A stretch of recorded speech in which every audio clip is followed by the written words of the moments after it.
Well, Happy New Year to you all, and welcome back to another year on my allotment. And this will be the second year. I started in March of 2019, I think. So yeah, welcome to 2020.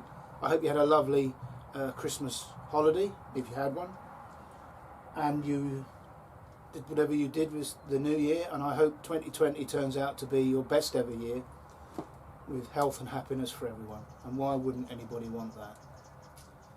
So we had a lovely Christmas, spent it in a bunkhouse out on the Gower Peninsula, for those of you that know the UK. Lovely part of Wales, and because it's a peninsula there's no through traffic, so they're very, very quiet roads, single track country roads, most of them. And the bunkhouse was out on this peninsula where there were no roads, so there were no people, no traffic, no noise, just owls at night hooting, and it was wonderful. One of my best ever Christmases, I think. We thoroughly enjoyed ourselves.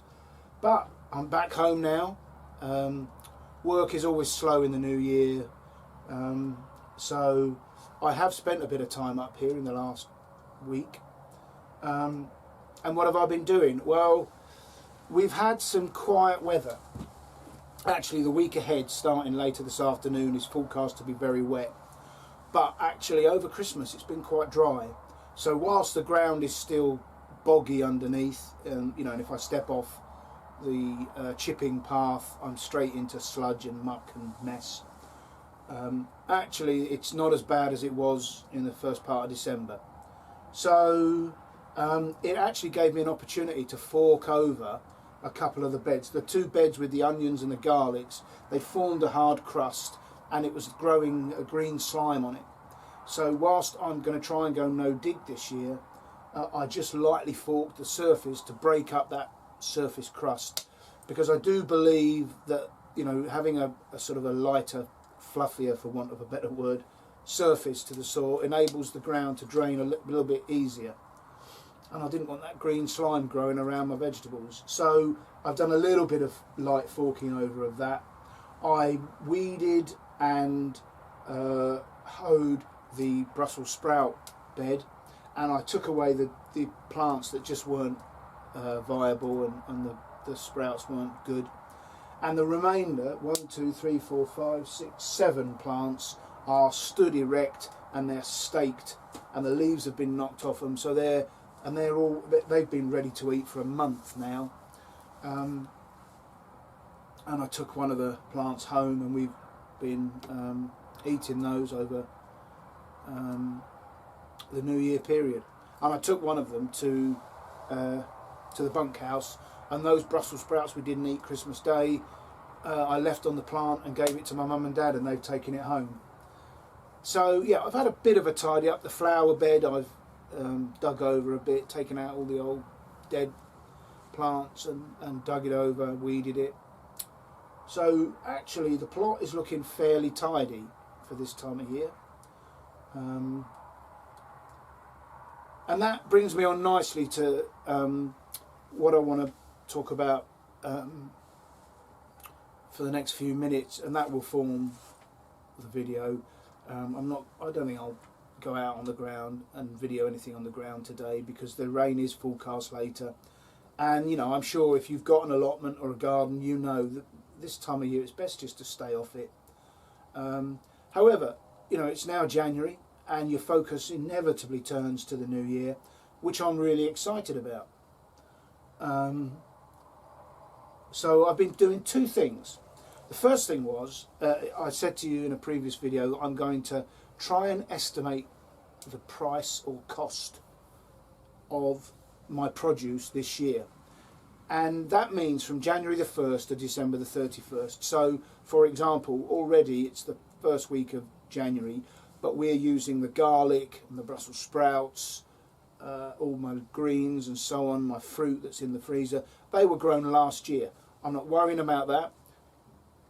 They may have been grown last year, but I'm eating them this year. So I'm going to try and capture the cost of all my produce that we eat in our house this year. So what I did was I asked Cheryl to come down with me. We went to our local supermarket, Tesco's. Other supermarkets are available. And I came up with a sheet, and I've printed it on the computer, and I've laminated it. And it goes in alphabetical order from apples. Excuse me, I can't see a blooming thing. The light levels, although it's now daylight, are very, very low. And in this shed, you can't see a thing. So from apples to tomatoes. And we went around the fruit and veg department of Tesco's, and we looked at what they are pricing currently on fruits and vegetables. Now, I know some may be a little bit more expensive because it's out of season in the UK. Again, it's an estimate.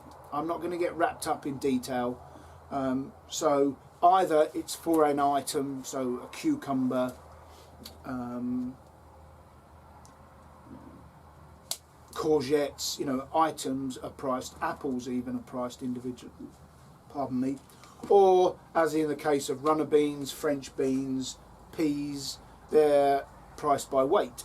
And we've taken a summary of it, and I've printed it and I've laminated it, and it sits inside this book. So in this book, or this diary, and again, you won't be able to see it, but it's obviously, being a diary, it's each day.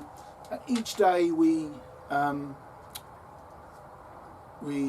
consume anything, and it tends to be now from the freezers, although not exclusively. We either weigh it or we price it, and there's a price down each side.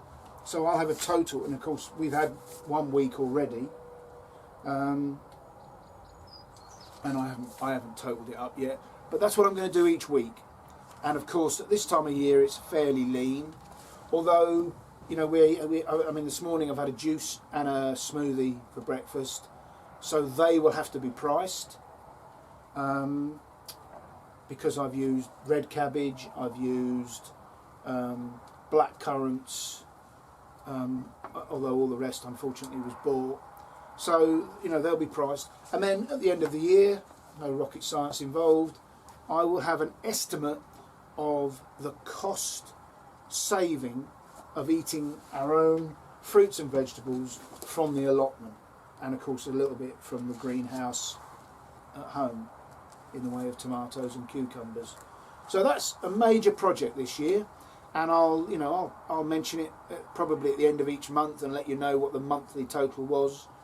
And you may find that interesting, you may not, but occasionally I have to put my hand in my pocket and I have to buy something for the allotment, and I don't begrudge it, but I'm trying to keep that to a minimum.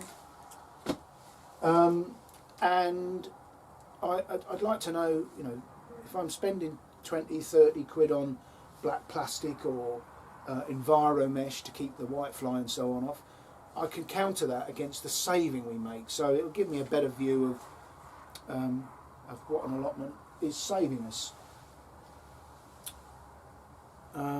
So that's the first thing I've been doing, and that's now ongoing. And the second thing is ordering my seeds for the year, and I'm doing that slightly different this year. Up to now, it's been a bit sort of hit and miss. If we go to the garden centre or a supermarket and I see some seeds and I think, oh, I need some broad bean seeds or whatever, I'll go along the aisle and I'll find a broad bean and I'll buy the seeds, and it's been on a trickle basis. What I'm doing this year, and I'm doing it all from D.T. Brown's Fruit and Vegetable Growers Catalogue for Spring 2020. Again, others are available. I don't get any money from them. I'm not doing this for any reason other than the fact that I think their catalogue is superb. It's very comprehensive, it's beautifully put together, and the detail you get. So, for example, that each allotment here around the country will have different growing conditions, different pests and diseases, and this book is very, very comprehensive in its detail of what particular plants can deal with particular pests and diseases. For example, that I get most of my potatoes this year were nibbled at, and there are potatoes that are resistant to slugs and wireworm. So I'm going to try those this year. So I've been through the book. I was sat doing it last night, and I've written out, there's the order form. I'm going to do it the old-fashioned way because that's how I do everything. So I shall send this off. It's written in pencil, and I shall send them a cheque. And you know, if you don't know what a cheque is, Google it. So that's all the seeds I'm going to need for the year. So, for example, as I've mentioned before, we've got clubroot on this site. So all my brassicas will be the clubroot resistant variety. And I'm very, very happy to report that I didn't lose a single brassica plant this year to clubroot. So I can't tell you whether it's because I'm crop rotating or whether it's because every planting hole had some lime scattered in it, or whether it's because the plants were grown in bought compost initially and only put into the ground when they were very mature, or whether it's because it's the clubroot resistant ones, or maybe it's a combination of all those factors. But what I can tell you is that we didn't lose a single cabbage, a single broccoli, cauliflower, etc. So that's what I've been doing, those two things, costing up for the annual estimate of the saving I make on the allotment, and ordering my seeds. Of course, they're not ordered yet. I've now got to go to Chief Treasurer and Commanding Officer and ask for the funds, and it's about £50, which is a lot of money. Seeds are not cheap, and of course, you know, there are those on the site, Bridget in particular, who save seed, and that makes a lot of sense. But I don't, and you know, life is busy and I have other things to do, so I think £50 is very reasonable. And of course that goes back to what I said about costing the produce, and if I make, you know, if the produce I estimate is saving us £1,000 a year, then the price of £50 for the seeds is not unreasonable, is it? And that's what I need to be able to do. So when I go to the accountant and the commanding officer, I can explain to her next year, not this year. This year it's going to be a war of attrition, but you know, next year she'll be a little more understanding, I hope, when she realises just when I can quantify what this allotment saves us. So that's what I've been doing. What am I doing today? Well, the raspberries need a bit of weeding. I'm not going to show you that. Weeding is a fairly mundane and boring process, however critical. And you know, at some point I shall come back, probably in a fortnight, and then as we get towards February, March, I will return to the weekly videos. So this was really just to let you know that I'm back, that the videos will carry on throughout this year, and I hope you'll join me. So as we look forward to 2020, look after yourselves, be good to each other, and all being well, I shall see you again soon. Bye for now.